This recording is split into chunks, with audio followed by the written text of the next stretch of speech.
Hello everybody and welcome into this OKPreps special. We are previewing the Class 3A state championship game taking place on Saturday morning at 11 a.m. in Edmond, Oklahoma on the campus of the University of Central Oklahoma.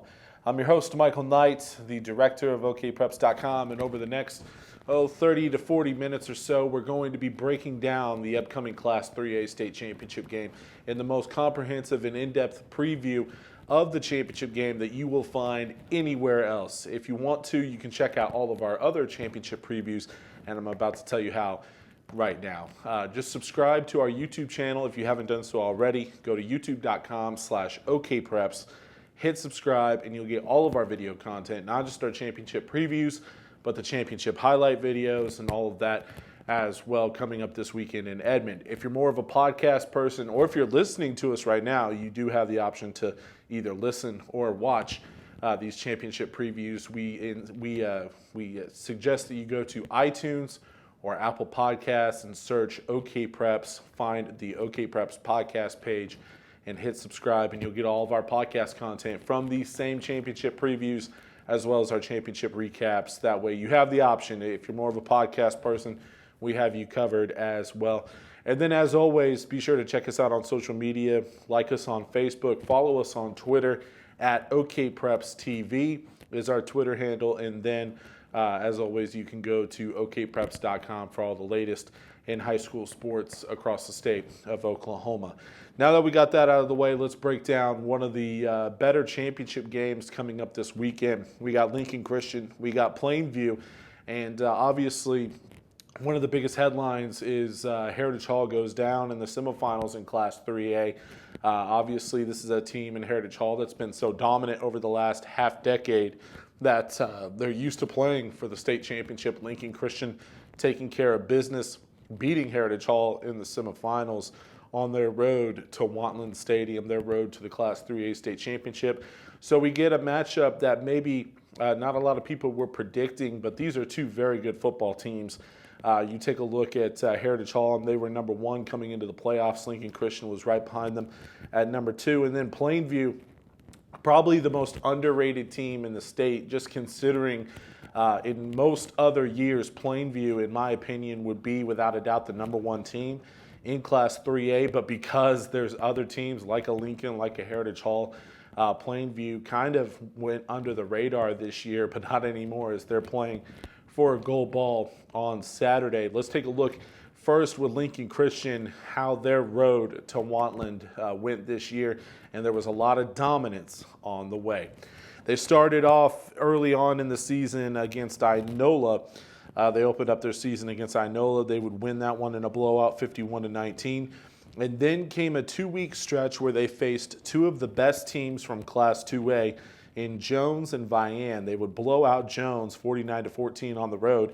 And then on Friday the 13th in week 2, they would take on Vian, and they would win that one 25-18. A kick return early on in the fourth quarter would provide the difference for the Bulldogs as they would win that one 25-18. Vian has gone on to be one of the best teams in Class 2A. They're playing in the semifinals on Friday night with a spot in the championship game on the line. Then Lincoln Christian would focus on their district, which was one of the tougher districts in Class 3A this year. They would open up district play against Stigler.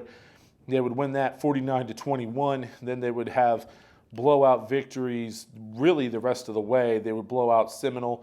They would blow out Webster, blowouts over Roland and Okmulgee, as well as a big shutout win over Idabel, 55-zip. And then came week 10.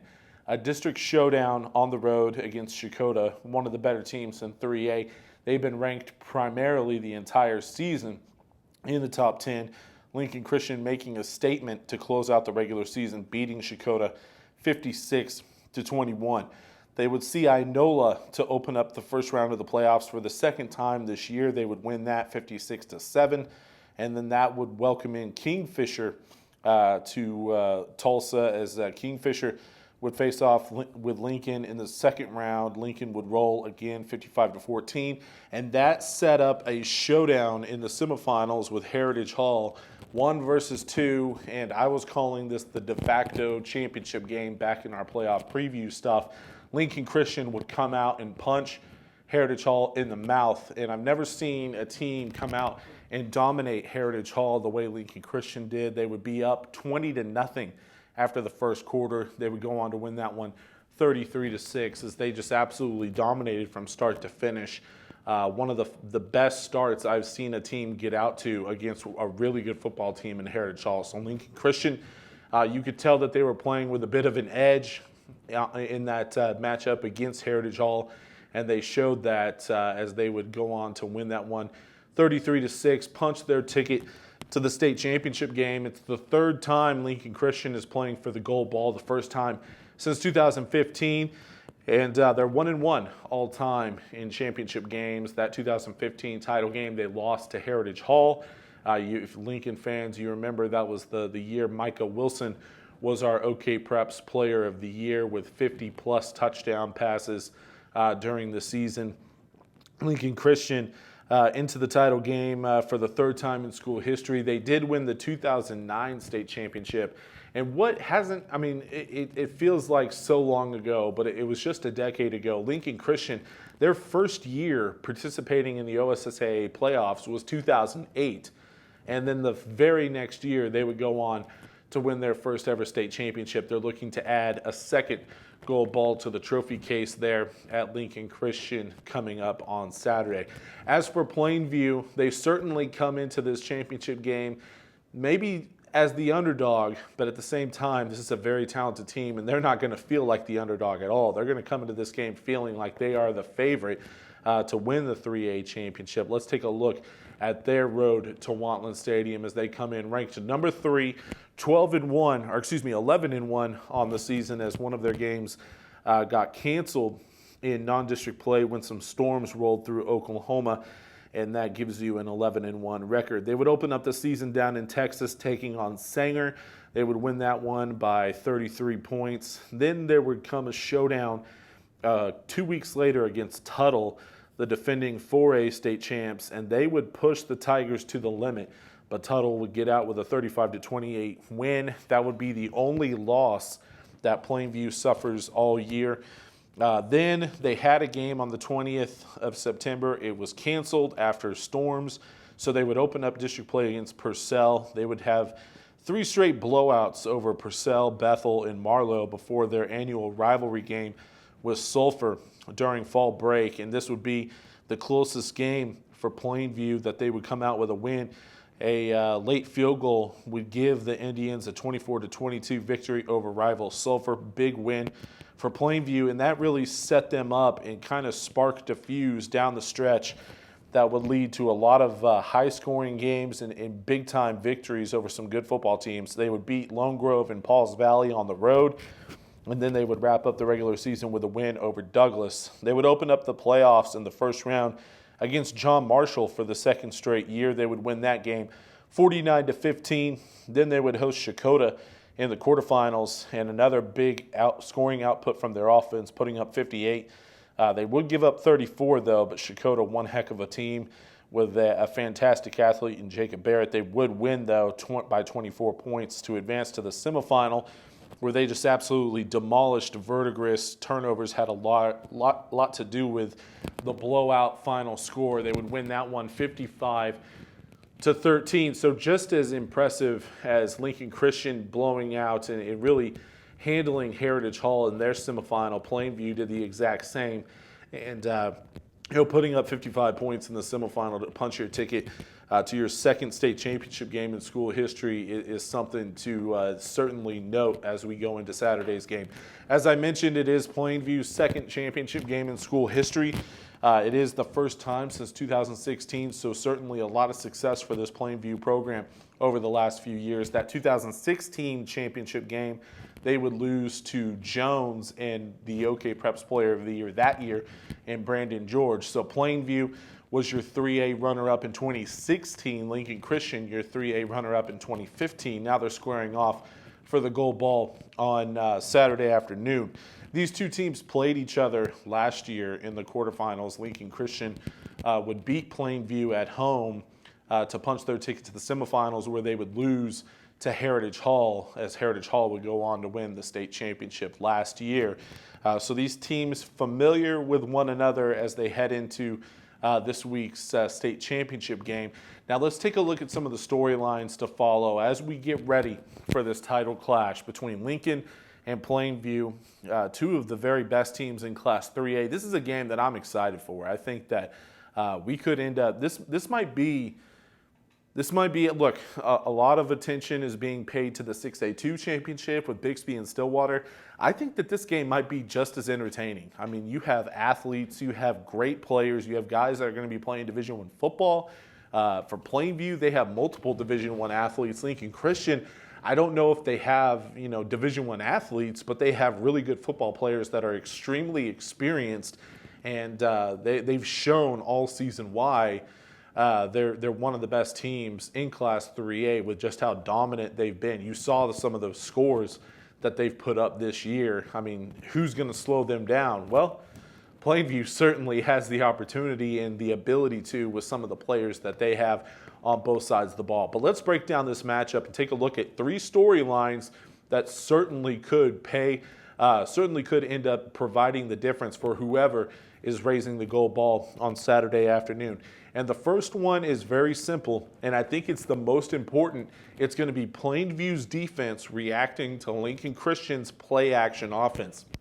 You look at Lincoln Christian and what they've done the last few years, and they have excellent running backs. They have guys who can run the ball. This year, it's running back Josh Castey, who's had a great season, but simply put, their offense certainly is a pass-happy, pass-oriented offense that can air it out.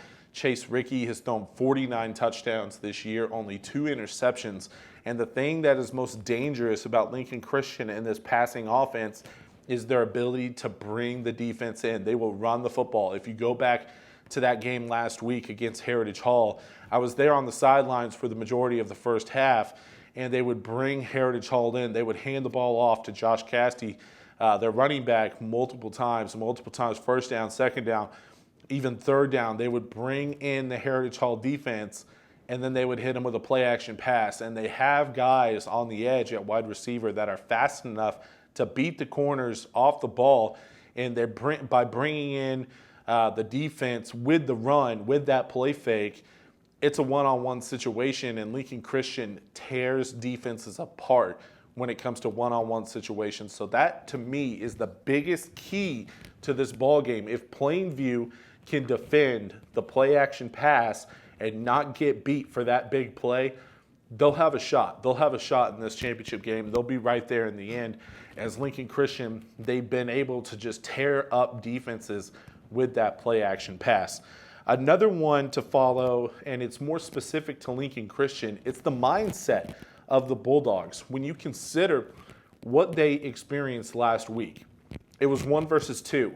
I talked about it and made no secret about it. I thought it was the 2 best teams in 3A. I thought that whoever would win that semifinal would have a really good opportunity to win the championship. We called it the de facto state championship last week in the semifinals. Here's the thing, though.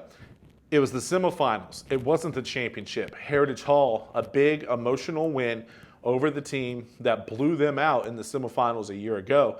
And you talk to some of these Lincoln Christian players, they wanted another shot at Heritage Hall. They wanted another crack at the Chargers to eliminate them and punch their ticket to the state championship game. Now they're in it. Now the big bad beast of Heritage Hall is down. For Lincoln Christian, now what do? Do you have a letdown? Because you still have a really good football team that's going to be standing on the other sideline in Plainview that doesn't care about what you did last week. So that's going to be a big storyline to follow, in my opinion. You take a look at last year, and I've thrown this example out, and I apologize to any Vian fans who might be watching or listening, because this one's going to hurt. But last year is a perfect example. In Class 2A, who was the big bad monster on the block? Millwood. They had dominated for 2 or 3 years, and it seemed like they were the favorite to win another 2A championship. Vian would knock off Millwood in their winning streak and snap in their opportunity to win a third consecutive championship. And now Vian, was the big bad beast. You knock off the big bad beast, you become that beast. What happened to Vian the following week? They lose to Adair in the quarterfinals. They don't even make it to the semis. And so the same is on the table for Lincoln Christian.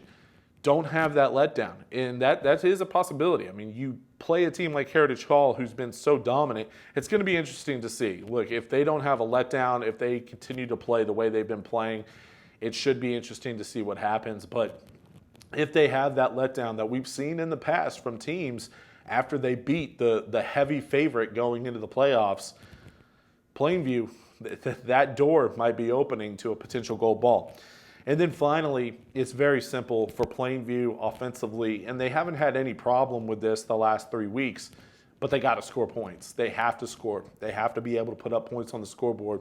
If they're not able to, this is going to be a long day for them, because one thing is certain, even if Lincoln Christian has a letdown, they're going to be able to score points. They're going to be able to put up points on the scoreboard. Nobody has been able to slow them down enough to where they're, under 20 points. I mean, they've scored, 30 plus just about every single game. The only time they didn't was against Vian. So Plainview, they have to be able to keep up. They can't get into a hole.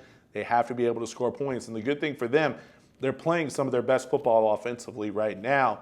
As you take a look at some of the numbers we showed you, some of their scores, especially as the playoffs opened up, they're playing some of their best football right now, especially on offense.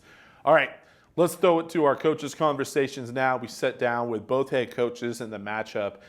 First, Lincoln Christian head coach Jerry Ricke, and then Plainview head coach Joe Price. So we're going to have both of those conversations, and then we're going to come back here in studio to give you two players to watch for both teams heading into this week's Class 3A state championship game, and then we'll wrap things up by making a pick. But up first, Lincoln Christian head coach Jerry Ricke, as his Bulldogs are one win away from a state championship here on our OKPreps Class 3A state title preview.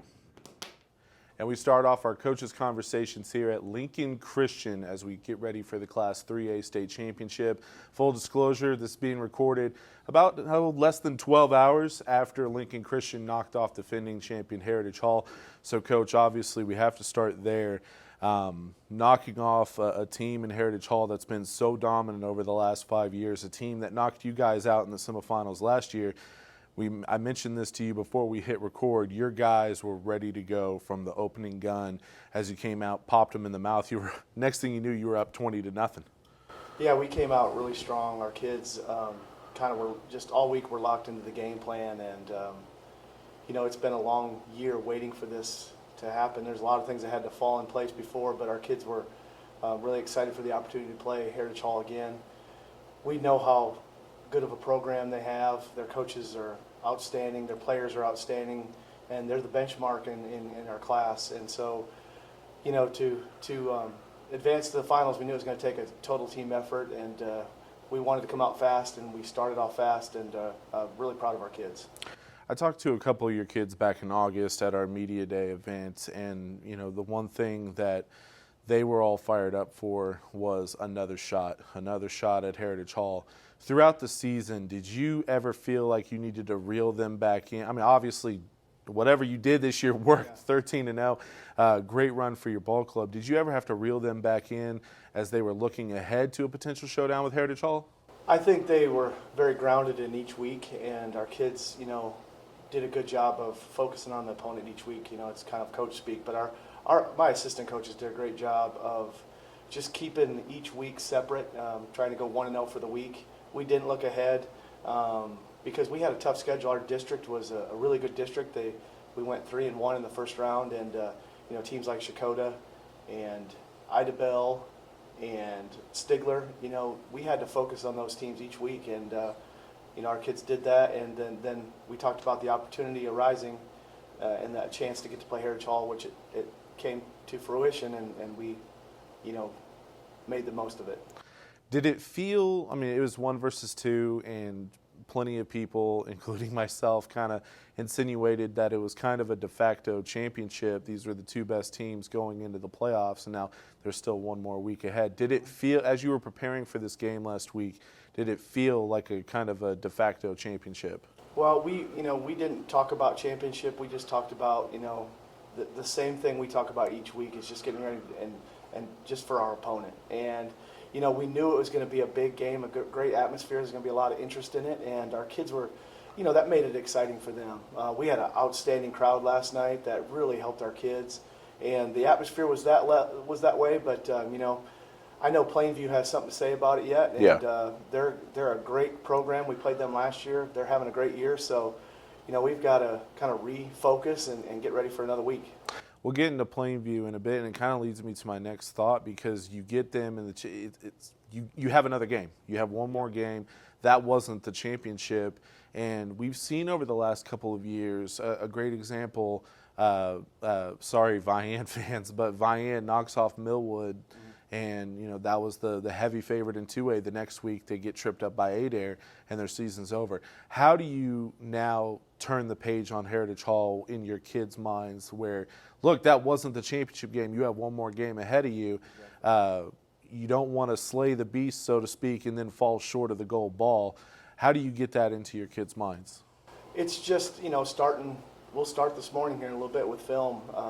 We won't even really pay much attention to the Heritage Hall film. We'll start working on Plainview immediately, and just our kids have done a great job of just moving on each week and putting the last week's game behind them. And I want them to enjoy it, but also I want them to refocus. And we know that it's going to take another great week of practice, another total team effort, because this team we're getting ready to play is really good. Offensively, you guys have been one of the best in the state for a long time, but this year in particular, your son and your starting quarterback, Chase, has had a phenomenal season, phenomenal career, but he's really taken that next step, it looks like, this year as a senior. What has been the biggest key to his success this season? He's just completely bought into what we're doing. He understands our offense so well. He trusts his guys. He trusts the guys up front blocking for him. They've done a great job of just keeping him on his feet. And then his receivers have really stepped up and made plays. And, there's a trust factor with Connor Johnson and Colby Katzis, because Chase has been throwing to him since they were in third grade together. And it's been fun to watch him just understand what we're trying to do, to be a coach on the field, to really understand, take what the defense is giving you. And he's done a great job of just being totally bought in and being a leader. And on the other side of the ball, the defense has been playing exceptionally well too. And look, I'm the first one to admit, as a media guy, I tend to start on the offensive side of the ball, because those are the flashy numbers. Yeah. That's you score touchdowns. On defense, you guys have been dominant as well. What's been the biggest key to the defense's development over this year? Our defense just plays so hard. They fly to the football. They pursue the ball. Our defensive coordinator, Mitch Bigby, he has done a great job putting plans together each week and trying to stop what the other team does best. Last night, it was really try to slow Smitherman down, which is very tough to do, but our guys did a good job of buying into that. And our defense is undersized, and when you see them walk out to the field, you don't see a lot of size, but what you do see is guys that play hard. They play relentless for 4 quarters, and unbelievable pursuit to the ball, and they just do a good job of picking each other up and playing as a total unit. Let's talk about the championship game now. Let's talk about Plainview, because as dominant as you guys were against Heritage Hall, they were just as, if not more dominant in their semifinal win against Verticruz. Now going into this game, it seems like the roles are reversed. You were going after Heritage Hall last week, the team that beat you in the semifinals a year ago. Now you face a Plainview team that you beat last year, and they're chasing you guys. Is there an advantage to having seen them last year, played them already, and they had a lot of guys back from last year's team? Is there an advantage to having seen them last year? I think there's an advantage for both teams. We both understand each other. We both know who the kind of the players are and the schemes. We've played them in 2016 as well, so we're very familiar with their scheme. They're going to be familiar with us.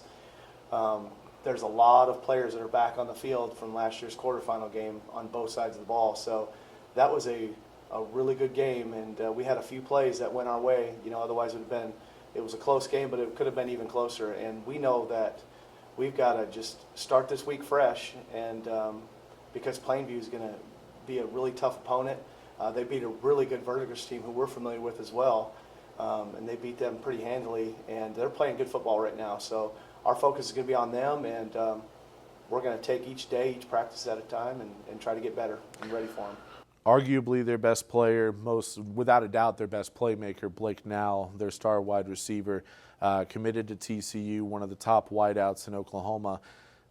Obviously, a lot of what they do offensively and in special teams, he has a major impact on special teams as well. Does it help having just come off a game where you're trying to contain Philip Smitherman? Obviously, they have different body styles, different types of play, but he's a dynamic athlete. Blake's a dynamic athlete. Does it help your guys defensively coming off the field, just having had success against a guy like Smitherman as you prepare for Plainview Star? Yeah, it does. I mean, we may use some of the same things. I'm not sure yet what we're going to do, but one of the things our defense does a great job of, our staff does a great job of trying to take their best player out of it, and that's going to take some work this week because he's a great player. They get him the ball in different ways. Like you said, their special teams are outstanding. He's a great kick returner, so they put pressure on you in all different ways, not just him lining up at receiver, but just wherever he goes, you have to pay attention to him.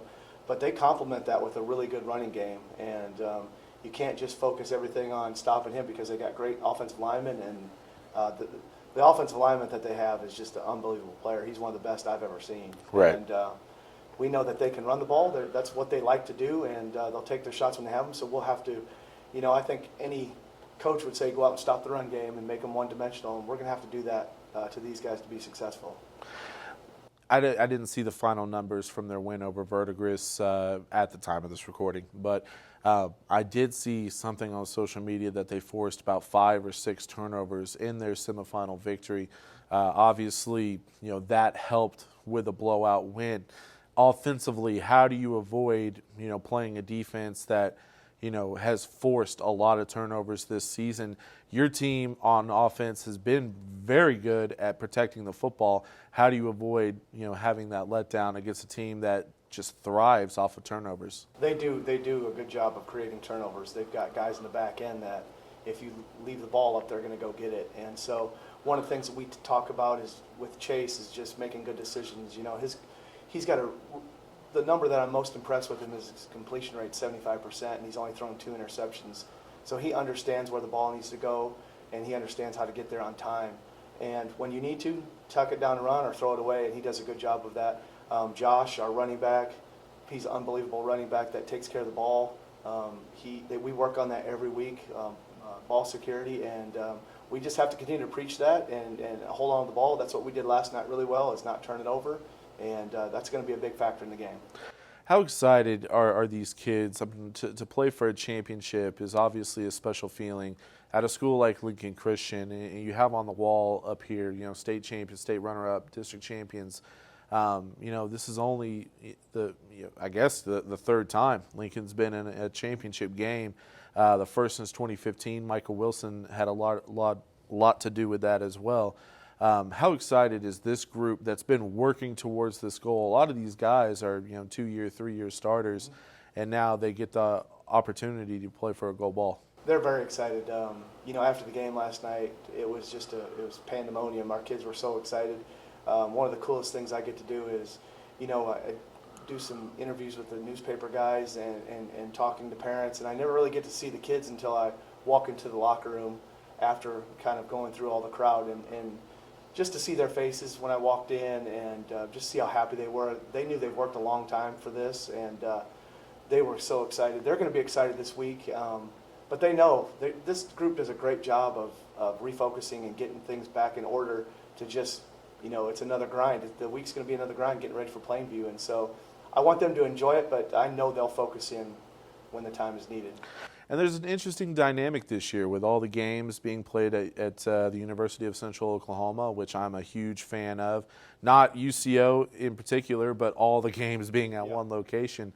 It sets up an interesting dynamic where you're going to have to get on a bus very early on a Saturday morning, head to Edmond, and play a championship game. I believe that starts at 11 o'clock on Saturday morning.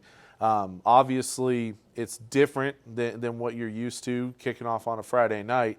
How do you go about preparing your kids for a different schedule as opposed to what they're used to for the last 13 weeks? Our kids are so resilient on things like that, whether it's rain or wind or, cold conditions, they do a good job of just kind of blocking that out. So I expect them to do the same thing. We're probably going to practice a couple times at 11 o'clock this week just to get the feel of it. And especially on Friday, we'll do that for sure. Just to get the feel of the practicing or playing at that time, get their bodies ready for it. So there's little things you can do. But I just know that our kids are so resilient when it comes to those factors that they can't control, and that's time is one of those. And so we're just excited that you could complain about an 11 o'clock game, but I'm excited about it because, like you said, we're excited to be a part of the day, the whole weekend, that the 5 games there, and so to play the first one is fun for us. Absolutely. You'd rather be playing it than sitting at home or in the stands. Exactly. For sure. We'll get out of here on this. It's an easy, as I always say, it's an easy question for me to ask. The answer is not so easy. What's going to be the biggest key for Lincoln to be coming home on a Saturday afternoon with a gold ball? We need to have a great week of preparation and prepare for Plainview because they're going to be a really good team that has really good players. They have great schemes. So preparing for them, understanding what they're doing, preparing just our minds and our bodies, getting ready for the whole week, and then going out Saturday morning and just holding on to the football, not turning it over. Continue to play in great defense, and one of the things our offense does is take what they give us, but we also take some shots, and that's what we've been able to do this year is make some big plays and big plays early, just like we have. Start fast and let our kids go out and just be themselves because they're a pretty good version, and when they're themselves and they're having fun, they understand how to get things done, and so I'm looking forward to it, and I know they are. Coach, congratulations. Great season so far. Great win against Heritage Hall. Looking forward to seeing you two square off in the championship game. Thanks, Michael. I appreciate it. He's head coach Jerry Ricke. I'm Michael Knight, and now I'm going to throw it down south to myself at Plainview High School, where we sit down with their head coach, Joe Price, as we continue this Class 3A state championship preview here on OKPreps. And we continue our look at the Class 3A state championship here at Plainview High School with Plainview head coach Joe Price. Coach, first off, congratulations on making it here. Obviously, this was the goal back in August to make it and compete for a gold ball. You're now here. Just talk about the journey that it's taken for this year's team to make it to this point of the season. Yeah, it's been a fun ride. We've got a big bunch of seniors, mature kids. So it's been fun going with those guys this whole trip. And they've done a great job. We've had some big games along in there, and they've risen to the occasion every time, and really done a good job.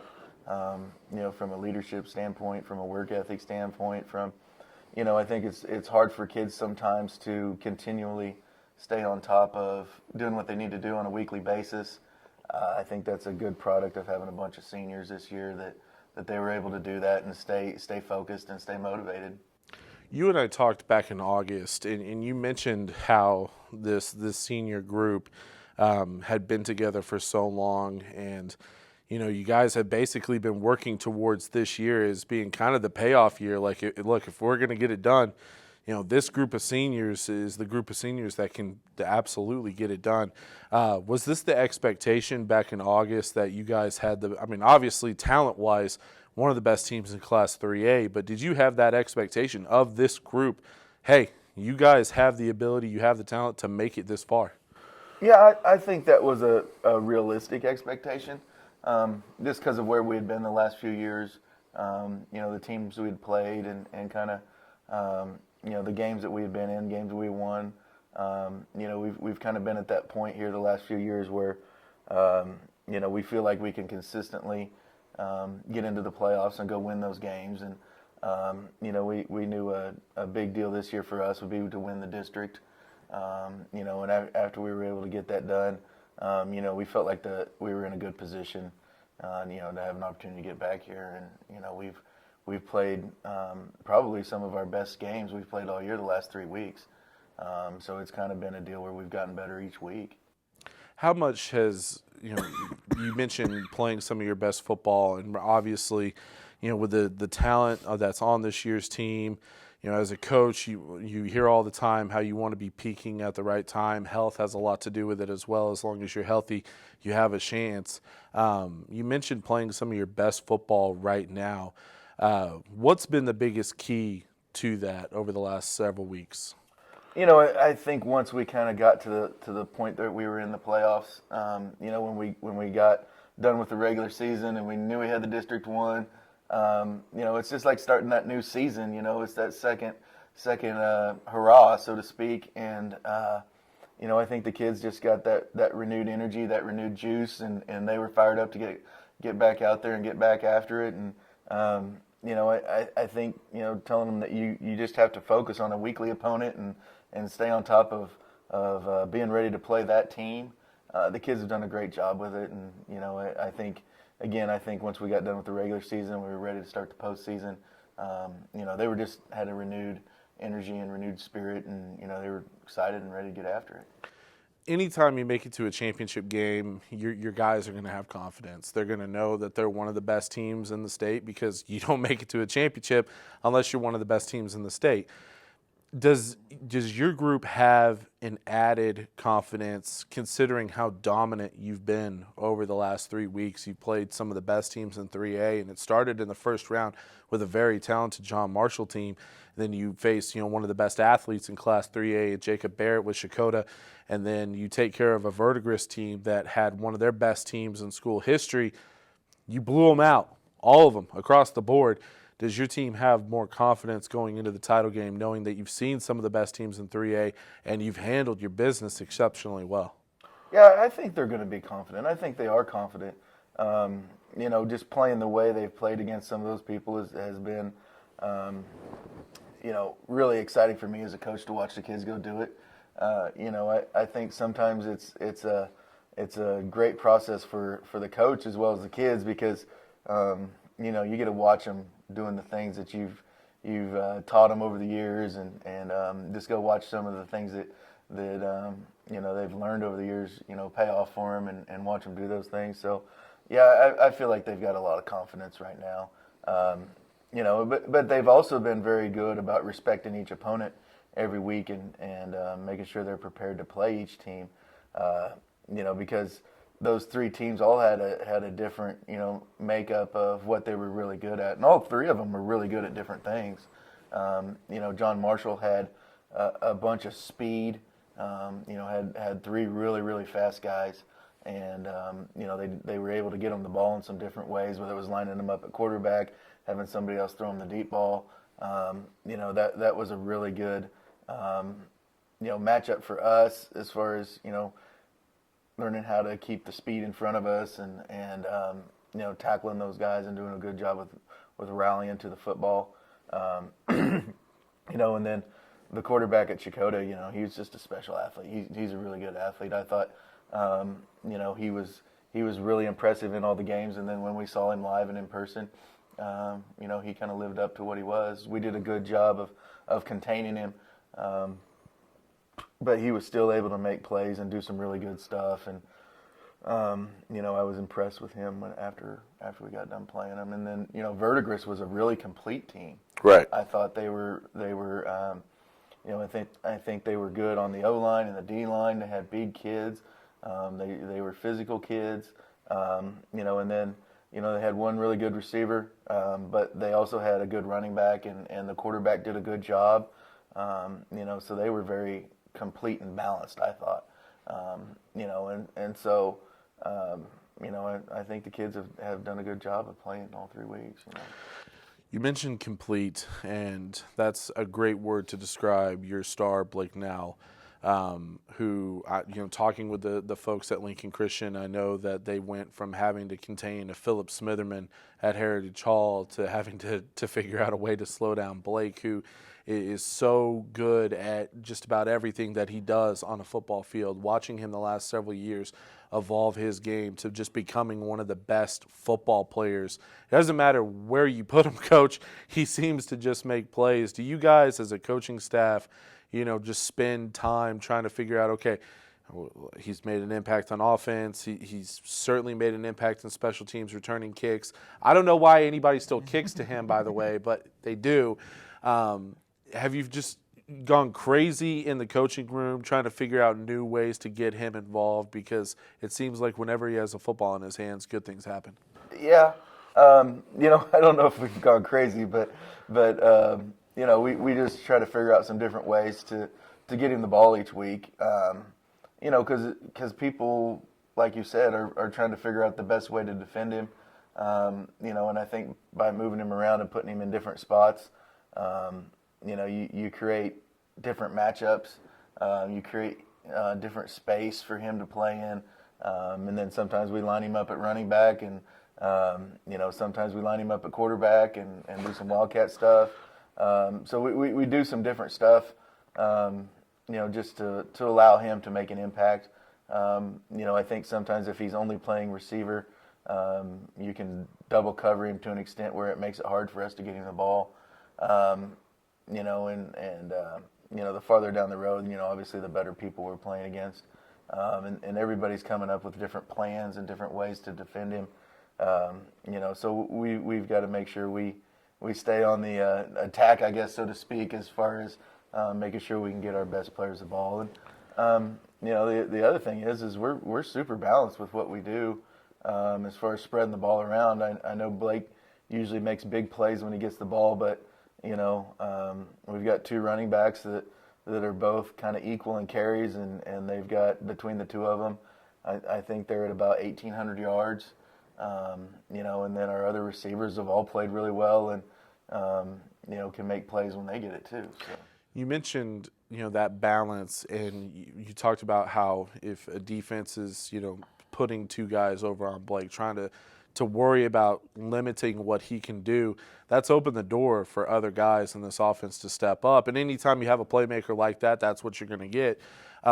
Who have been, you mentioned two of your running backs, who have been some of the other guys this year? Because, look, it hasn't just been Blake this year offensively, and you guys have been averaging, close to 45, 50 points a game. As an offense, who have been some of the other guys who have stepped up this year when Blake has been double or triple teamed? Yeah, like I said, the two running backs have done a good job, and our quarterback has done a great job as well. Brock has played extremely well, distributing the ball. He's a smart kid. His dad was a coach for a long time. He's now one of our principals, but so he understands sports and is a really good student of the game. And so he does a good job making sure he can check things into the right play and some of that stuff. So that really, has allowed us to kind of get other guys the ball. And then Peyton Weber, our other outside receiver, has done a great job. And we've been able to get, a couple of those inside receiver guys. We've had several of those guys make big catches. Tyler Berryhill, who's our kind of our leader on defense. He plays inside receiver and tight end for us, and does a wonderful job blocking, and then he catches the ball really well as well.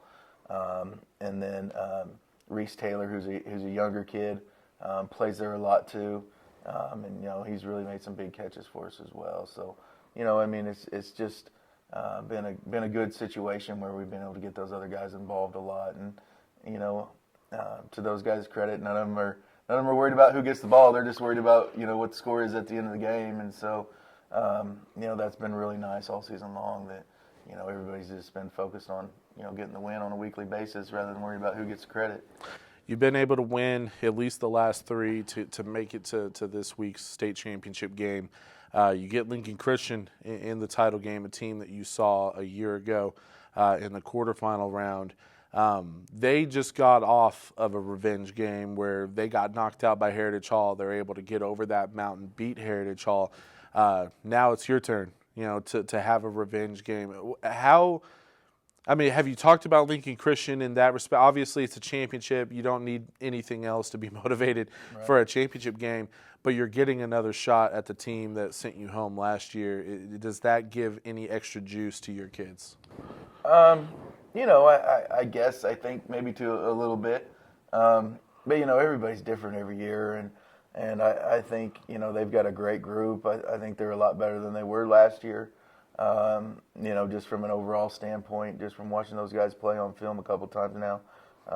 We were able to watch them against Dakota, and then just the game films we've already got from them.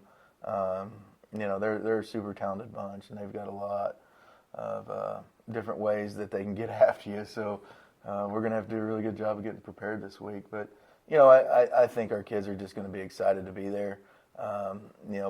But they also understand where they're at and what they're trying to do, and so they're going to be ready to go. I don't know if you've seen the film from when they played Heritage Hall in the semifinal, but they jumped out on them 20-0 in the first quarter, and just like that, I mean, it's not very often that Heritage Hall gets put down that early, and they were put down after 12 minutes of play. Were you surprised by that, considering how good Heritage Hall has been? I mean, Lincoln Christian obviously right there with them, right, but they came out, put them down as early as possible, and kind of rolled to a semifinal victory. Did that come as a surprise to you? Yeah.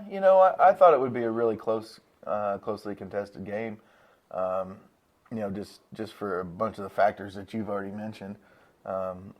Pretty good rivalry, I think, probably between those two schools, and they're similar type schools, and so I thought it would be a closer game. Heritage Hall always seems to be able to rise up to the occasion, no matter kind of where they're playing or who they're playing. So I expected a closer game. Yeah. Their quarterback is obviously, what makes them go offensively. Very successful. Has had a wonderful career, and this season he seems like he's taken that next step, completing close to 75% of his passes. He just doesn't make any mistakes. Uh-huh. So defensively, you're trying to force him into some uncharacteristic mistakes. How do you game plan a guy who's been nearly perfect this year at quarterback spot?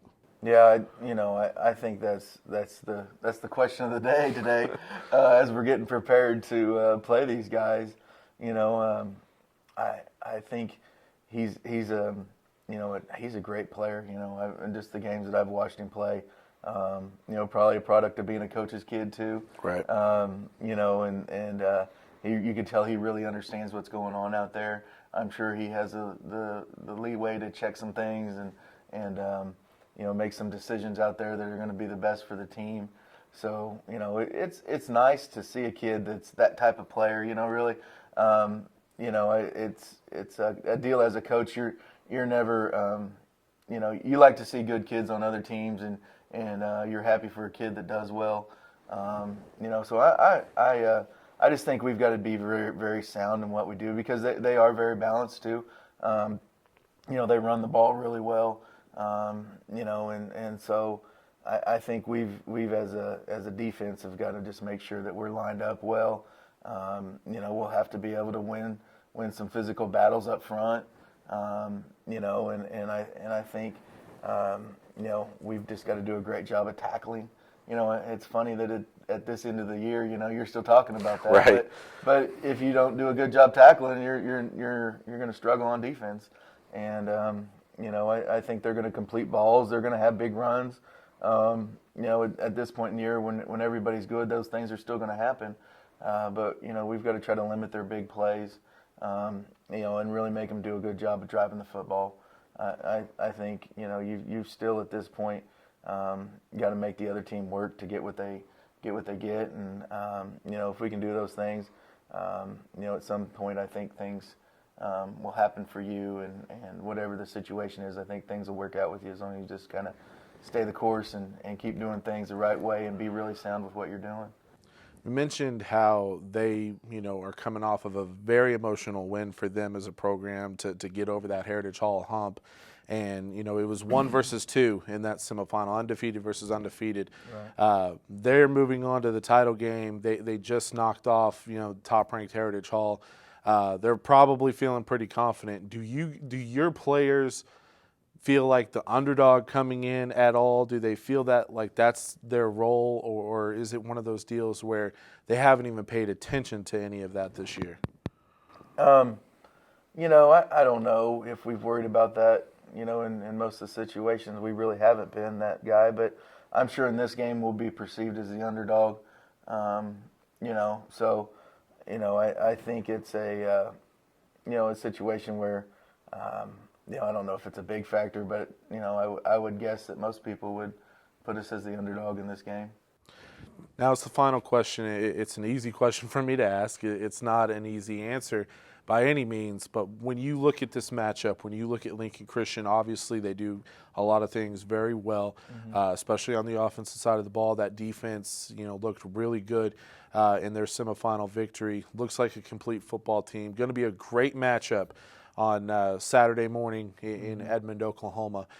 When you look at this matchup, what's going to be the biggest key for Plainview to be coming back down I-35 with a gold ball?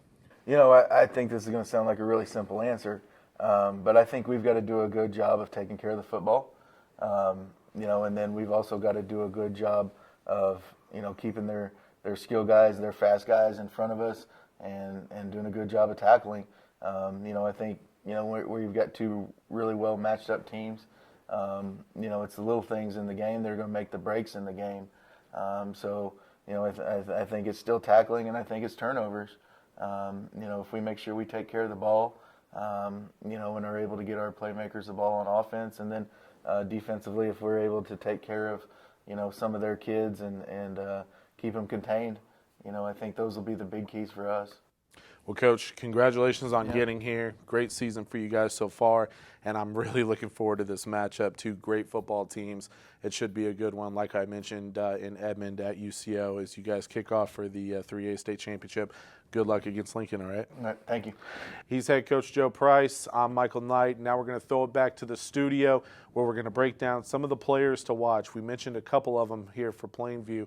We'll break down some film and take a look at just why they're some of the most spectacular athletes in Class 3A. That's coming up next year in our Class 3A state championship preview here on OKPreps. My thanks to both head coaches for taking some time this weekend and sitting down with me. Fresh off semifinal wins for both teams and headed to the championship game first. Jerry Ricke, thank you for sitting down, as well as Plainview head coach Joe Price for taking some time this weekend to help me preview the upcoming Class 3A state championship game.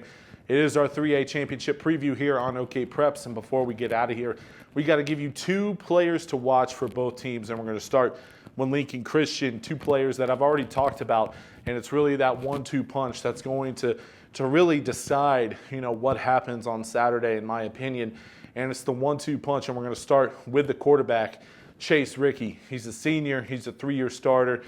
He's put up monster numbers his entire career. He's taken his game to another level this season as he's become one of the best passers in the state of Oklahoma. And we talked about some of those numbers that he's had this season, 49 touchdowns, only 2 interceptions. He seems like a lock as of right now to become a finalist for the OKPreps Player of the Year award. And one of the top quarterbacks in the state of Oklahoma, regardless of class. He's been dominant throughout the year. We mentioned how deadly the play-action pass has been, and that's really been the bread and butter. And he also has the ability to beat defenses on the run. We talked with his coach and his dad about some of the differences that he's had this season. And Coach Ricke talked about, the completion percentage being close to 80%, north of 70 is unheard of. And, he's so accurate with the football. He simply doesn't make mistakes. And so for Plainview, you got to figure out a way to slow down that passing attack for Lincoln Christian. The other half of that 1-2 punch in the backfield is their running back, Josh Castee.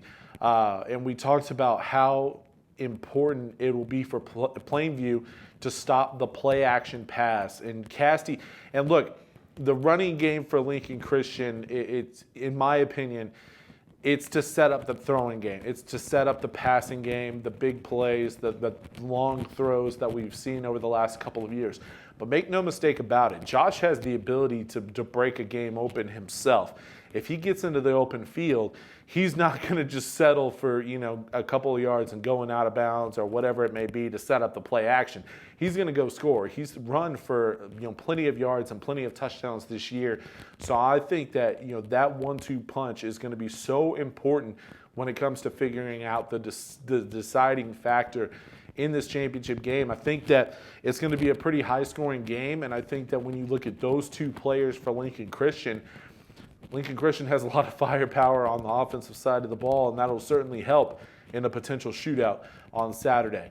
On the Plainview sideline, they have some playmakers. As I mentioned earlier, Division I guys who are going to be playing college football at a high level next year. And one guy who similar to Chase Ricke, he's making a good argument to be a finalist for OKPreps Player of the Year as well. It's Plainview wide receiver Blake Now. We talked about him with Coach Price, who has nothing but good things to say about him. And I mentioned in that conversation with Coach Price, you heard it earlier, how I still can't believe that people kick to Blake. I think, without a doubt, he's one of the top wide receivers in Oklahoma.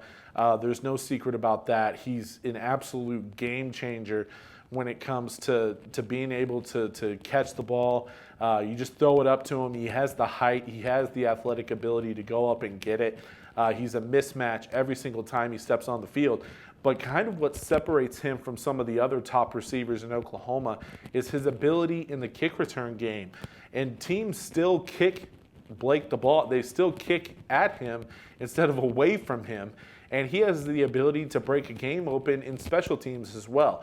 And so, look, there's no secret about it. He's one of the top recruits in Oklahoma, arguably one of the best, if not the best receiver in Oklahoma this year. So it's pretty simple to figure out why he's one of our players to watch for Plainview. And on the defensive side of the ball, a guy who Coach Price talked about as well is Tyler Berryhill, a guy who has plenty of confidence, plenty of momentum coming into the championship game. He's playing some good football right now. And he's Coach Price has talked about him being the defensive leader of this team.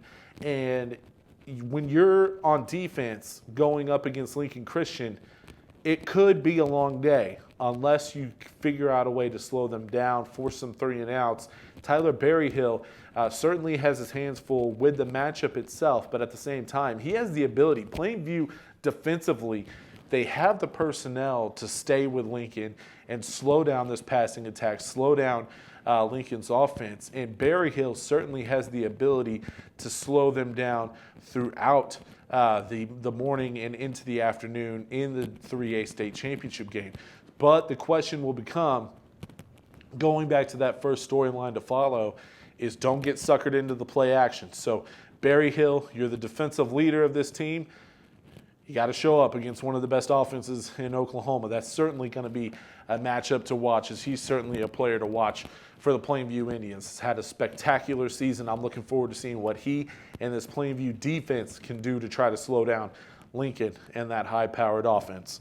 All right, let's make a pick before we get out of here, as we got one last thing to do before we wrap this championship preview up, is to make a prediction. We talked about it. Lincoln Christian, they come in as the favorite. They come in with plenty of momentum after beating Heritage Hall last week. You worry about a potential letdown. If you're Lincoln, you hope that last year or last week, the win over Heritage Hall, you know that wasn't the championship game. This is the championship game. As far as our prediction, we're going with Lincoln. They've been arguably the best team all year. Heritage Hall has been ranked number 1 because they were the defending champs.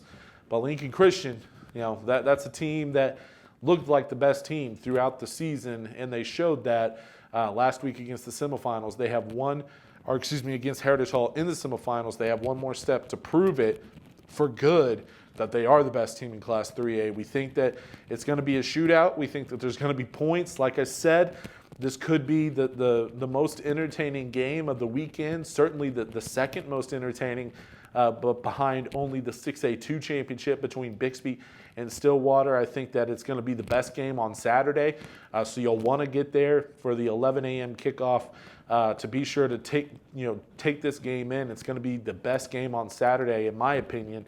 But we're going with Lincoln Christian with a final score of 41-31. Like I said, I think it's going to be a shootout. I don't think that the defensive coordinators for both teams, I feel for you. I feel for you trying to figure out how to slow down some of these weapons that both teams have on the offensive side of the ball. I think it's going to be a shootout. I think that we're going to see some big plays, some big touchdowns.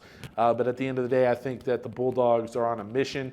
And the way they came out and punched Heritage Hall in the mouth, and just like that, they were up 20-0 on one of the best teams that we've seen over the last 5 years.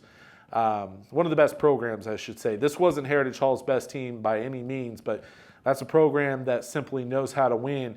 And they don't lose very often. And Lincoln Christian made them look like, a first-round exit type team where they just came out and just like that, they were up 20-0. And it's hard to get that out of your mind. So I'm leaning towards Lincoln if they come out and they play like that. I don't know who could beat them. They could go on to, be one of the best in 4A and contend. I don't know about 5A, but Carl Albert's pretty good. McGinnis is pretty good. But Lincoln Christian, I think, has the edge here. And, the way they played last week, if they play with that kind of mentality, with that kind of motivation and just brute force, I think that it could end up being a long day for Plainview. But I think Plainview has the guys, has the players to put up some points and score with Lincoln Christian. But I don't know if it's going to be enough. So I'm going with the Bulldogs to win in a shootout, 41-31. Again, thank you to both head coaches for taking time this week and sitting down with me. Plainview head coach Joe Price, Lincoln Christian head coach Jerry Ricke. Congrats to both teams on making it here. I'm looking forward to a great weekend of football in Edmond.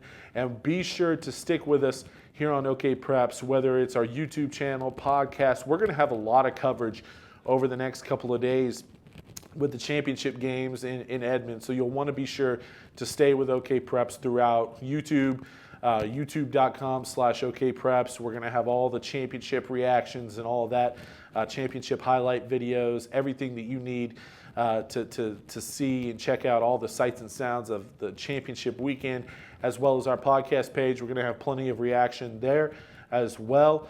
Just search OKPreps on iTunes and Apple Podcasts, and find us on the OKPreps podcast page. And then finally, as always, on social media, like us on Facebook, follow us on Twitter at OKPrepsTV, and you can always go to OKPreps.com for all the latest in high school sports, and specifically this weekend, high school football championships. One final time, I'm your host, Michael Knight, and it's been a pleasure to bring you the OKPreps 2019 Class 3A State Championship Preview. Enjoy the football this weekend.